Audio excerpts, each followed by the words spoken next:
Hello everyone, my name is Mariam Mokhtar and welcome back to my channel. Before we start, let me explain where this episode comes from.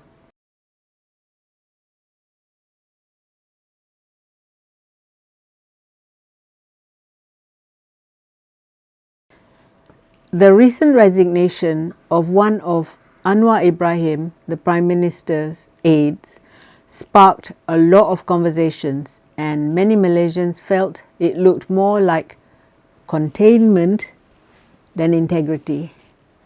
I'm not here to accuse anyone.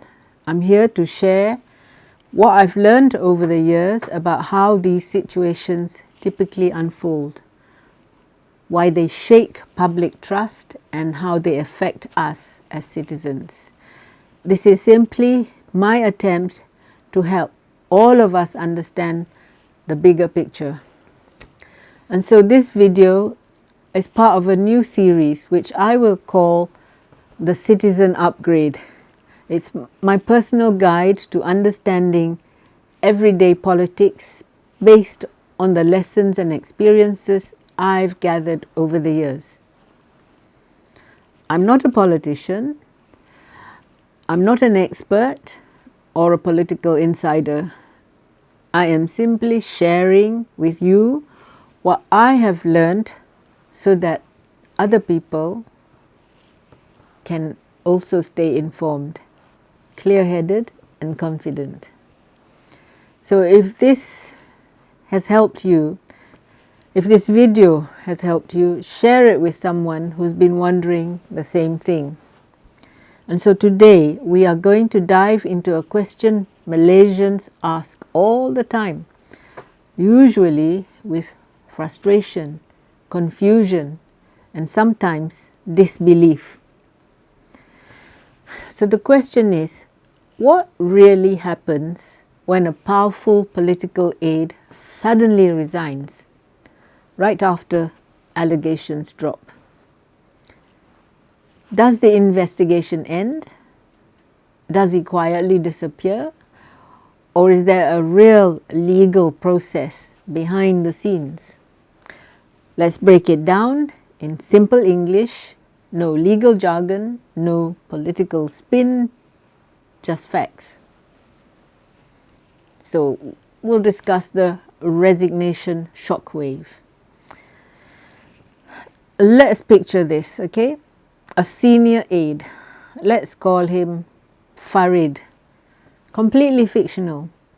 He wakes up one morning to news that someone is accusing him of receiving money, favors, maybe gifts, maybe cigars, maybe renovations, whatever it is. By lunchtime, Farid resigns, just like that. Gone. He's gone, okay? The government says, thank you, we appreciate your service, goodbye. And Malaysians go, hiya, so that's it? Case closed? But let me tell you something important. Resignation does not end an investigation. It doesn't clear anyone. It does not wipe away evidence. If anything, it removes the chair he was sitting on, and so investigators can start looking under it. So what then happens after a resignation? So let's talk about the real process, because many people genuinely do not know this. Here is what actually happens when someone is accused of wrongdoing. Step 1, someone files a report. A citizen, a journalist, enforcement body, whistleblower. Step 2, preliminary investigation begins. Documents, interviews, financial trails. Step 3, if evidence starts piling up, the person can be arrested. Step 4, after the arrest, the person can be charged in court. Step 5, the full trial begins. Step 6, the judge decides guilt or innocence. this sequence is the same whether the person resigns, gets sacked, or takes a long holiday to spend more time with family. Resignation is not clearance. It is not innocence. Resignation is just step one. The real problem Malaysians must recognize, and this is the real issue, and Malaysians know this pattern very, very well, because sometimes resignation is used like a fire extinguisher to quickly put out the flames before they spread. People resign not because they're doing the noble thing. They resign because it helps control damage.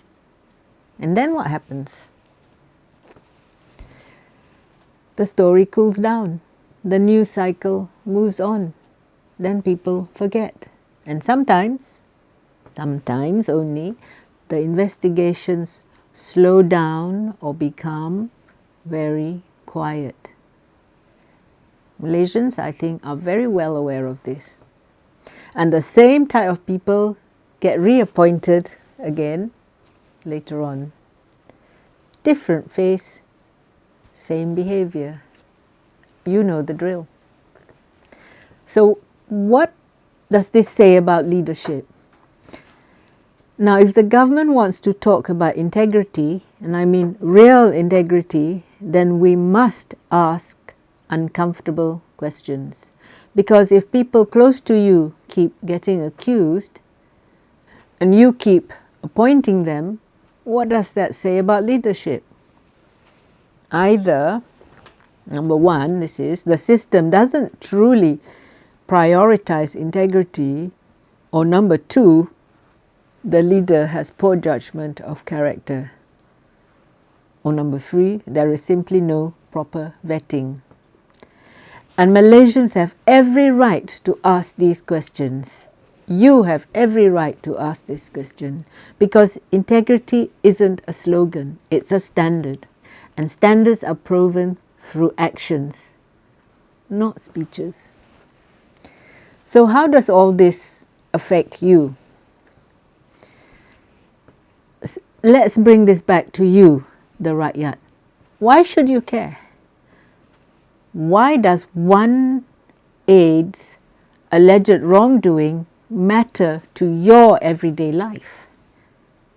It matters because corruption is expensive, and you are paying the bill, because when insiders misuse public funds, your hospital gets delayed, your doctors, your nurses, they don't get paid, your school leaks, your road has potholes, your cost of living rises, your taxes increase, and your future gets smaller. Corruption is not abstract. Corruption isn't just politician problems. Corruption is a direct attack on your quality of life. So, what can Malaysians demand? What can Malaysians do? And that's very simple. Demand transparency. Demand proper investigations. Demand accountability, even after resignation. Demand leaders who pick the right people and remove the wrong ones immediately. Malaysia deserves a government that works for the rakyat, not a selected circle of insiders, not a club of untouchables. Resignation isn't the end. It should be the start of uncovering the truth. So if you found this video helpful, hit subscribe. Share this with someone who needs clarity, and let us keep building a more informed Malaysia. Thank you for watching, and I'll see you in the next episode. If you like my videos, please press like and subscribe to my YouTube channel. Please also visit my Patreon channel if you wish to sponsor me. Thank you.